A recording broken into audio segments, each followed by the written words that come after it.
आपकी इस प्रेस वार्ता में आप सबका बहुत बहुत स्वागत है।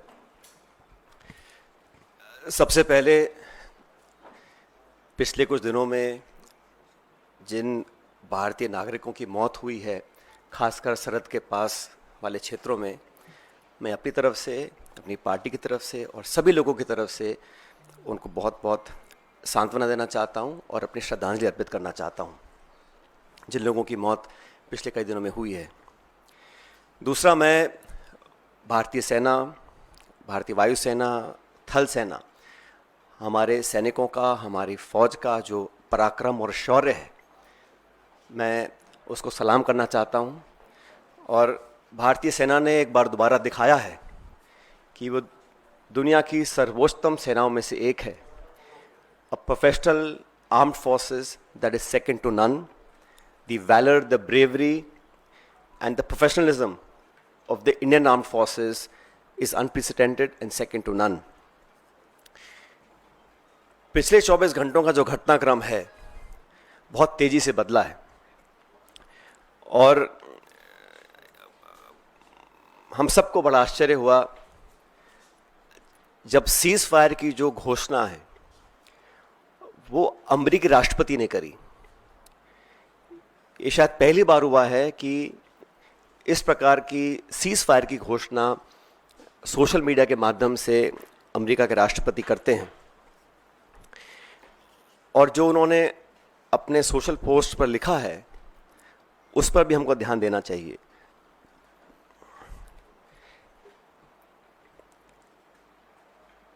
भारत और पाकिस्तान के बीच जो मसला है उसका अंतर्राष्ट्रीयकरण करने का जो एक ये नया कदम हम लोगों ने देखा है, ये बहुत आश्चर्यजनक है। और कांग्रेस पार्टी बहुत लंबे समय से इस मांग को करती आई है कि हम लोगों को पार्लियामेंट का एक विशेष सत्र बुलाना चाहिए। आप सबको याद होगा 1994 में कांग्रेस की सरकार में सर्वसम्मति से एक प्रस्ताव पारित किया था जहां पर पीओके को वापस लेने की सहमति संपूर्ण संसद के सभी सदस्यों ने एक स्वर में ली थी। 1994 का जो रेजोल्यूशन है, समय आ गया कि उसको हमें दोबारा दोहराना चाहिए। और इस पूरे प्रकरण में पहलगांव के आतंकी हमले के बाद देश में शायद पहली बार अनप्रेसिडेंटेड और एक तरफा समर्थन भारत सरकार को सब पक्षों से मिला।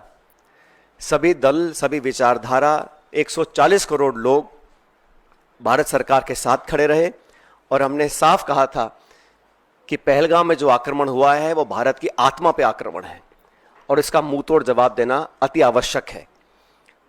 सेना ने जो कदम उठाए उस पर हम सबको बड़ा गर्व है और जो आतंकी इलाकों पर, ठिकानों पर जो अटैक करा उसका हम सबको बहुत संतुष्टि इस बात की है कि हमारी भारत की सेना उस काम को कर पाई। लेकिन अनवेवरिंग, अनप्रेसिडेंटेड सपोर्ट जो भारत सरकार को दिया, मैं समझता हूं कि हमारी जो मांग है उसको सरकार को सुनना चाहिए और एक विशेष सत्र पार्लियामेंट का बुलाना चाहिए। काफ़ी चीज़ें उसमें डिस्कस होनी भी चाहिए और देश एकजुट है आतंकवाद के खिलाफ और पाकिस्तान के दुस्साहस के खिलाफ, ये संदेश पूरी दुनिया में जाना चाहिए।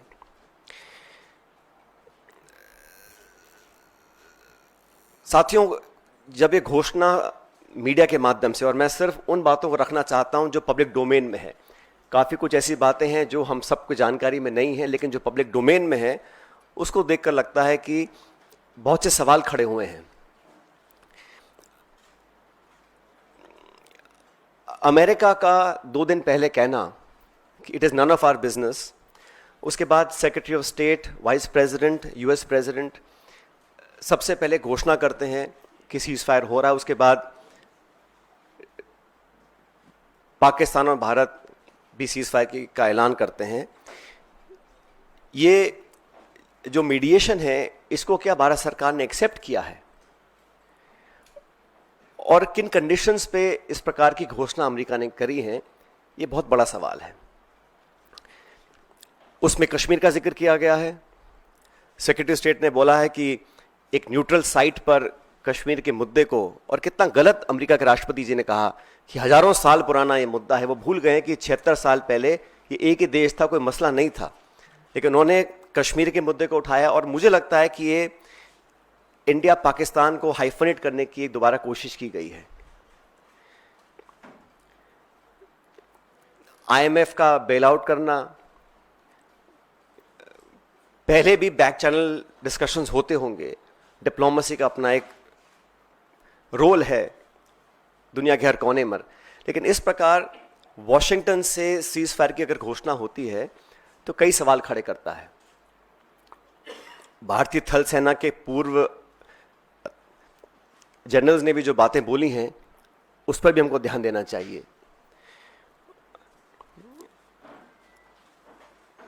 मैं मानता हूं कि सीज फायर की घोषणा के बाद जो कल बॉर्डर पर लगातार वायलेशंस हुए, गोले दागे गए, ये उस विश्वसनीयता को खत्म करता है।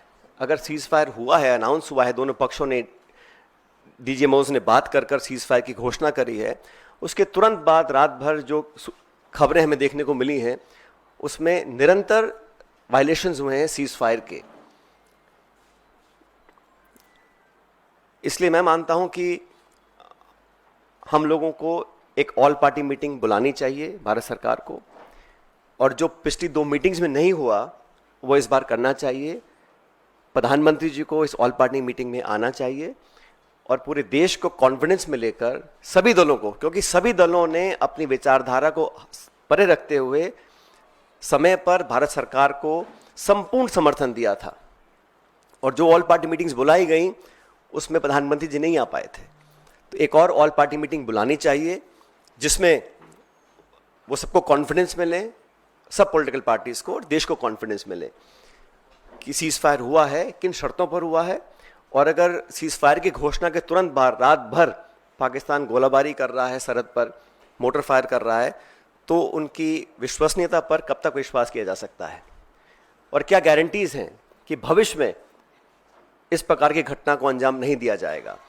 क्योंकि पाकिस्तान की सेना, पाकिस्तान का पॉलिटिकल सेटअप इस देश से बहुत फर्क है, तो वहां पर क्या अश्योरेंसेस हैं, क्या गारंटीज हैं, और क्या विश्वसनीयता बची है कल की ढेर सारी वायलेशंस के बाद, ये एक बहुत बड़ा सवाल है।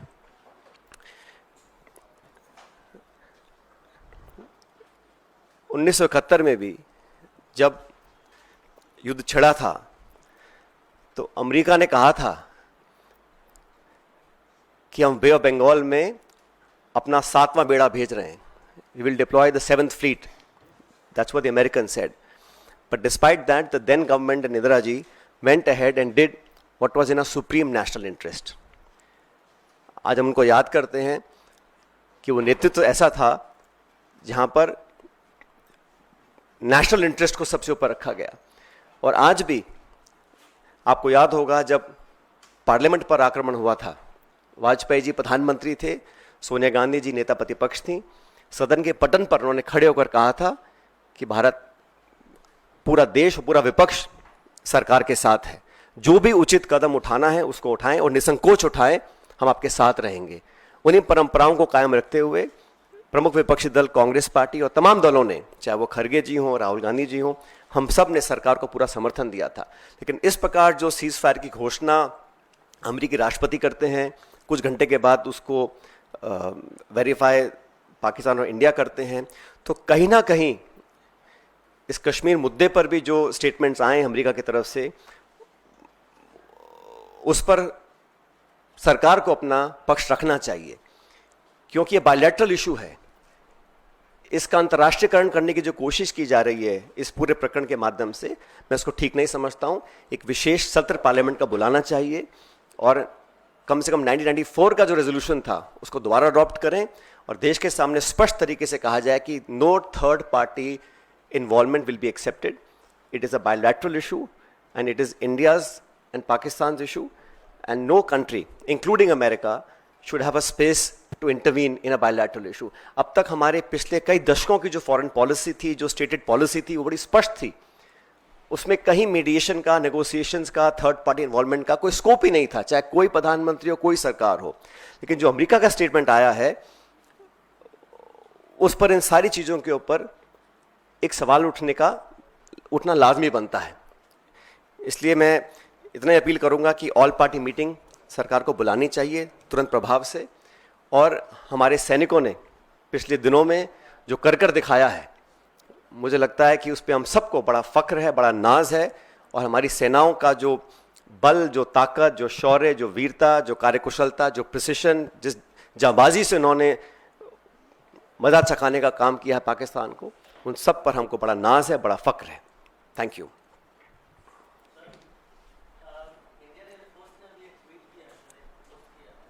उसमें उन्होंने कहा है कि ऑपरेशन सिंदूर अभी जारी है और जो भी नेशनल ऑब्जेक्टिव था उसको उन्होंने पूरा किया है, लेकिन एक बड़ी बात यह है कि अभी जारी है ऑपरेशन सिंदूर। देखिए, आईएफ का जो सोशल मीडिया पे पोस्ट आया है, मैं उसका पूरा सम्मान करता हूं और मैं नहीं समझता हूं कि हम लोगों को भारतीय वायुसेना के किसी भी स्टेटमेंट या किसी भी स्टैंड पर अपनी टिप्पणी देनी चाहिए। वो अपना काम कर रहे हैं और मैं समझता हूं हम सबको आज अपनी सेना के साथ, अपनी वायुसेना के साथ मजबूती से खड़ा रहना है। जो उचित है, जो ठीक है, वो सेना में इतना दम और इतनी समझ है कि उनको कब क्या करना है।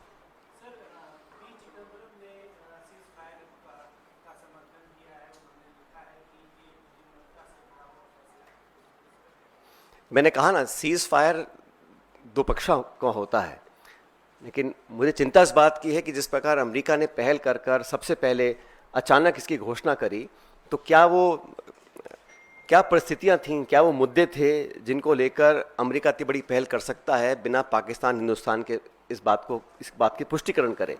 ये इतिहास में पहली बार हुआ है। तो what I am saying is that the fact that the US unilaterally announces a ceasefire between two countries so far away, it's unprecedented. It has never happened before, and they've tried to engulf the discussion to involve Kashmir, which again is unprecedented. To say that they will meet at a neutral site, who are they to decide what is the neutral site and who should meet? POK is part of this country. We have resolved in 1994 to take back POK. Has there been a change in that stand? What are the conditions? What are the circumstances? What are the issues on which they will be talking, and who is a third country to dictate to India where and when we should meet and how we should meet? That is a question that needs to be answered.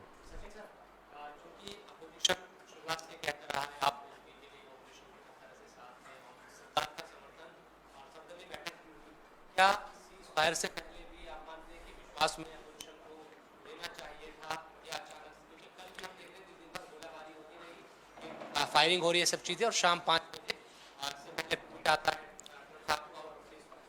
जैसा मैंने कहा कि all party meetings में क्या discuss किया, रक्षा मंत्री जी ने जो ब्रीफ किया अलग अलग दलों को, वो मीडिया में चर्चा करने का विषय नहीं है।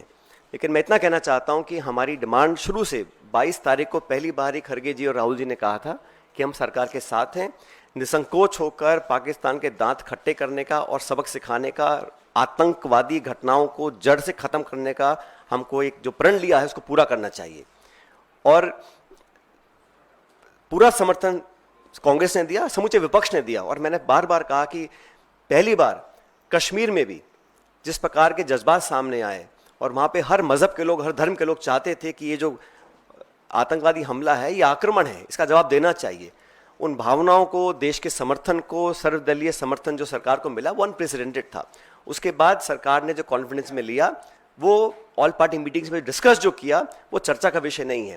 लेकिन हम चाहते हैं कि अब जो घटनाक्रम हुआ है पिछले 24 घंटे में, उसको लेकर सरकार को एक ऑल पार्टी मीटिंग बुलानी चाहिए और प्रधानमंत्री जी को वहाँ मौजूद होकर पूरे समूचे पॉलिटिकल जो हमारा पार्लियामेंट की पार्टीज़ हैं उनको कॉन्फिडेंस में लेना चाहिए। और जो अमेरिका का इन्वॉल्वमेंट, अमेरिका की घोषणा, secretary of state, vice president, US president लगातार घोषणाएं कर रहे हैं, ये पहली बार हुआ है और ये समझ से परे है कि ये ऐसा क्यों होने दिया गया, क्योंकि हम पर आक्रमण हुआ था।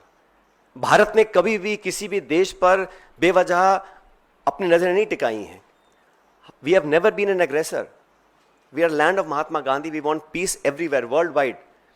But when people are encroaching, they don't want us to progress and be stable and peaceful, when Pakistan for last 35-40 years is instigating violence across the country, multiple occasions. How many lives have we lost? Innocent lives we have lost. We have to protect our citizens. हमारा जो action था, हमने बड़ा समझदारी से, भारतीय सेना ने सिर्फ आतंकी ठिकानों को निशाना बनाया, कोई सिविलियन कैजुअल्टी नहीं हुई, एंड शुरू में कहा गया we are not for escalation, लेकिन जो वहां से रिस्पॉन्स आया उसका जवाब देना था। लेकिन जो सीज फायर करने की घोषणाएं हुई हैं, वो मुझे लगता है कि इस पर सरकार को अपना स्पष्टीकरण देना चाहिए। सचिन सर,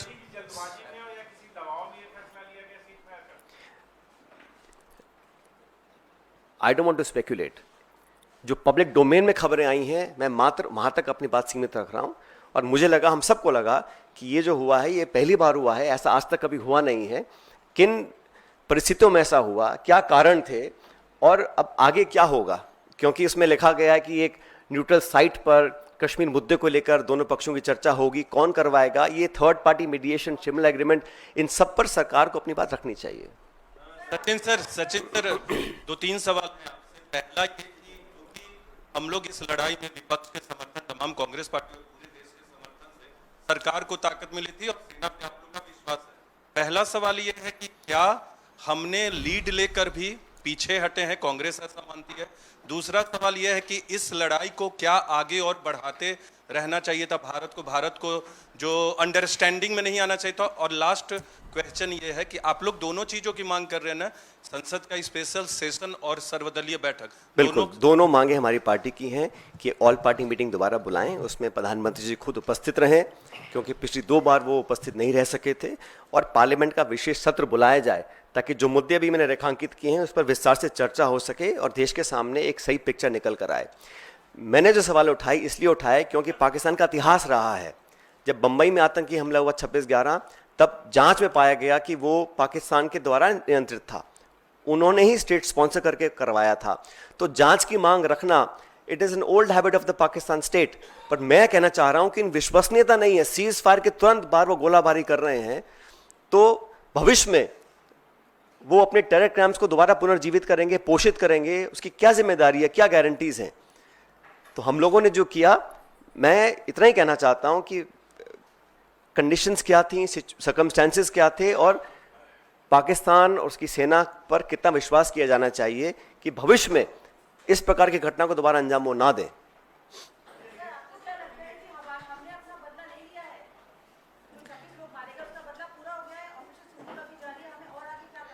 जैसा अभी आपके साथी ने कहा कि एयरफोर्स ने अभी एक स्टेटमेंट जारी किया है, तो we should wait and watch. But मैं फिर कहना चाहता हूं कि हमारी जो कार्रवाई थी वो आतंकियों के खिलाफ थी। पाकिस्तान ने पनाह दी है ओसामा बिन लादेन को, वहाँ पे उसको मारा गिराया गया था पाकिस्तान के अंदर। हाफिज सईद, मसूद अजहर, तमाम जो अंतर्राष्ट्रीय चिन्हित आतंकवादी हैं जिन पे खरबों रुपए का इनाम है, उन लोगों को पनाह देने का काम पाकिस्तान ने बहुत लंबे समय से किया है। तो हम लोग तो चाहते हैं कि वो आतंकियों का जो इंफ्रास्ट्रक्चर है उसको पूरी तरह ध्वस्त किया जाना चाहिए। उसमें सेना को काफ़ी सफलता मिली है, लेकिन अभी क्योंकि जैसा आप साथी ने कहा कि IAF ने कहा है कि ऑपरेशन जारी है, we should wait and watch.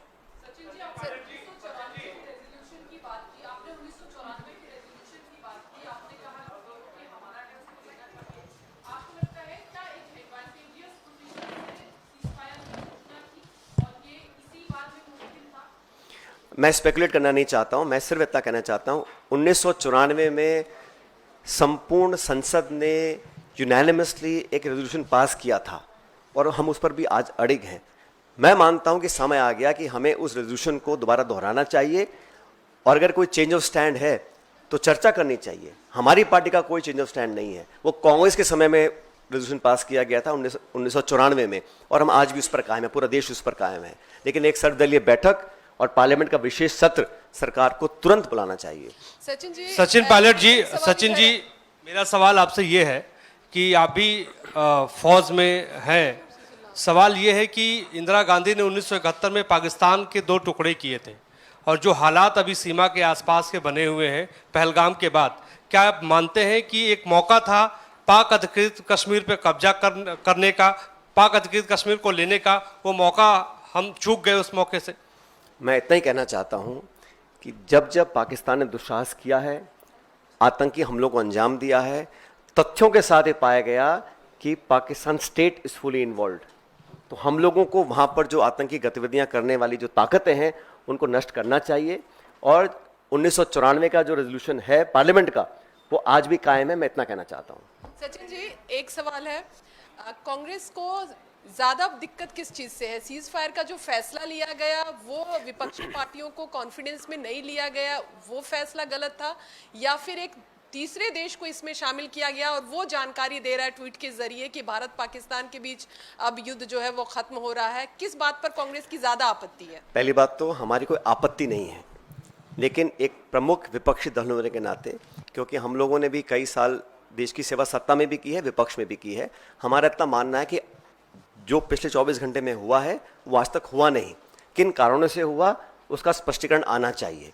और अगर सीज फायर था भी तो डीजीएमओ पाकिस्तान हिंदुस्तान की अगर बात करके किसी निर्णय पर पहुंचते, वो एक अलग विषय था। और शायद ऐसा पहले भी हुआ है, 2021 में पहले ऐसा हुआ है, लेकिन पहली बार किसी तीसरे देश ने इसकी घोषणा करी है।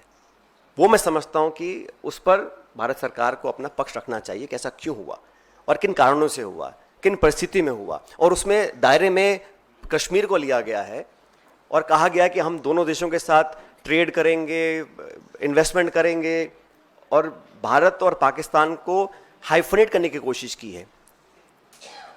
They have trying to hyphenate India and Pakistan, where I think our effort for the last 20-25 years any Indian government has done is to de-hyphenate India and Pakistan. They're trying to bring us back in a hyphenation state, which I don't think is a positive development. Sachin ji, sir जिस तरीके से आपने कहा, और ये तथ्य भी है कि अमेरिका ने इसकी घोषणा करी, अमेरिका कश्मीर की मध्यस्थता की बात कर रहा है, अमेरिका हिंदुस्तान पाकिस्तान को एक तराजू में तौल रहा है, और इतना ही नहीं, चाइना ने आखिर में आते आते साफ कर दिया कि वो इस मामले में पाकिस्तान के साथ खड़ा है। तो कहीं ना कहीं भारत की विदेश नीति पर सवाल खड़े होते हैं। क्या भारत की विदेश नीति में कहीं खामी आपको नजर आती है? देखिए, ये समय नहीं है खामियां निकालने का, आलोचना करने का, लेकिन जैसा मैंने कहा, सीज फायर की घोषणा, न्यूट्रल साइट पे इंडिया पाकिस्तान की चर्चा की पहल करवाना, वो भी एक तीसरे मुल्क के माध्यम से, वो हमारी अब तक की फॉरेन पॉलिसी से हटकर है और उस पर सरकार को अपनी बात रखनी चाहिए। मैं नहीं मानता हूं कि आज हम लोग बैठकर आलोचना करें, गिनतियां करें। सरकार ने खुद ही माना था पहली ऑल पार्टी मीटिंग में कि चूक हुई है, कि जो आतंकवादी भारत में आए थे, जब रेल बंद है, हवाई जहाज बंद है, गाड़ियां बंद हैं, कैसे तो आए होंगे वो लोग, तो अलग विषय। आज समय नहीं है कि हम उसका विश्लेषण करें, लेकिन जो अब आने वाले जो समय है उसमें कैसे हम डील करेंगे।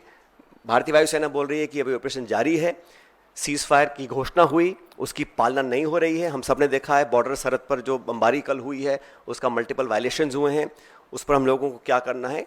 ये सरकार को मैं फिर कहना चाहता हूँ, जहाँ तक आतंकवाद से निपटने की बात है, जहाँ तक पाकिस्तान को सबक सिखाने की बात है, और भविष्य में उनमें वो क्षमता ना रहे कि वो आतंकियों को पनाह और ट्रेनिंग दे सकें, उस टारगेट को हासिल करने की बात है। पूरी भारत की जनता, एक एक व्यक्ति सरकार के साथ खड़ा है, और हमारी फौजों ने जो अब तक करके दिखाया उस पर हमको पूरा नाज है, हम समर्थन में हैं। लेकिन जो सीज फायर वाला प्रकरण है, उस पर मुझे लगता है कि कई प्रश्न और सवाल खड़े हुए हैं।